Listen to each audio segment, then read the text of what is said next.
పెద్ద పెద్ద ఫ్యాక్టరీలు నిర్మింపబడుతున్నాయి. కేవలం 10 సంవత్సరాల వయసు ఉంటే పిల్లలు ఆ ఫ్యాక్టరీలో పనిచేయడానికి వెళ్తూ ఉండేవారు. అబ్బా, చాలా దూరం నడిచి నడిచి అలసిపోయాం. కూసేపు కూర్చుందామా? అవును, చాలా నీరసంగా ఉంది.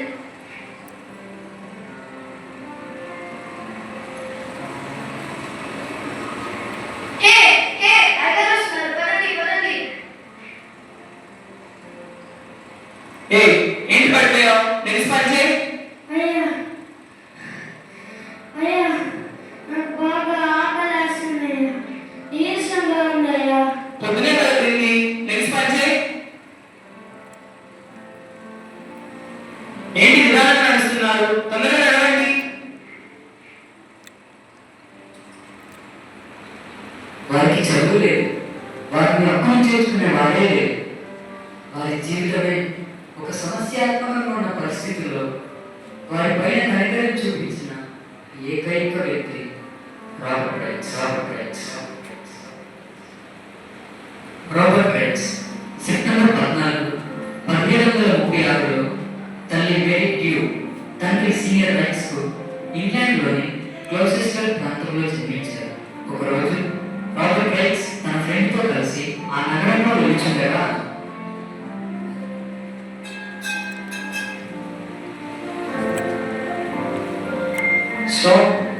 నాన్నగారు పెద్దవారైపోతున్నారు, ఇక ప్రెస్ బాధ్యతలన్నీ నా మీదే ఉంటాయి. చూస్తున్నారు ఈ పిల్లల్ని చూడు, మీరు సరైన మార్గదర్శకత్వం లేక చెడిపోతున్నారు. గొడవలు తప్ప ఏమీ తెలియదు. వారి భాష, ప్రవర్తన, సహవాసం సరిగానే లేదు. సమాజానికి వీళ్ళు పెద్ద సమస్య. లేదు లేదు, వీళ్ళు సమస్య కాదు.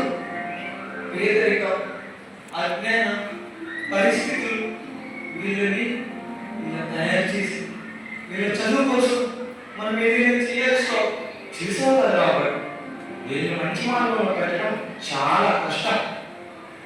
అవును, కానీ దేవుని దృష్టిలో వీరు చాలా ప్రశస్తమైన వారు.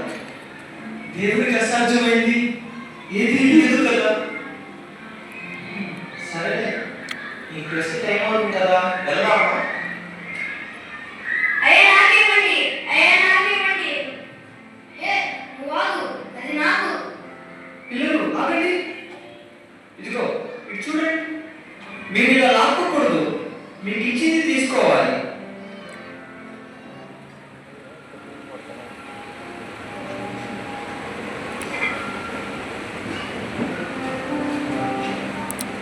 స్వతహాగా రాబర్ట్ అందరికీ ఉపకారం చేసే వ్యక్తి. రాబర్ట్ తండ్రి గ్లౌసెస్టర్ అనే ఇంగ్లాండ్ వార్తాపత్రికను నడిపేవారు. రాబర్ట్ చిన్నతనం నుండి మార్పుచ్చుకుంది దేవునిలో ఎదుగుతూ ఉండేవాడు మరియు ప్రింటింగ్ ప్రెస్లో తండ్రికి సహాయం చేస్తూ ఉండేవారు.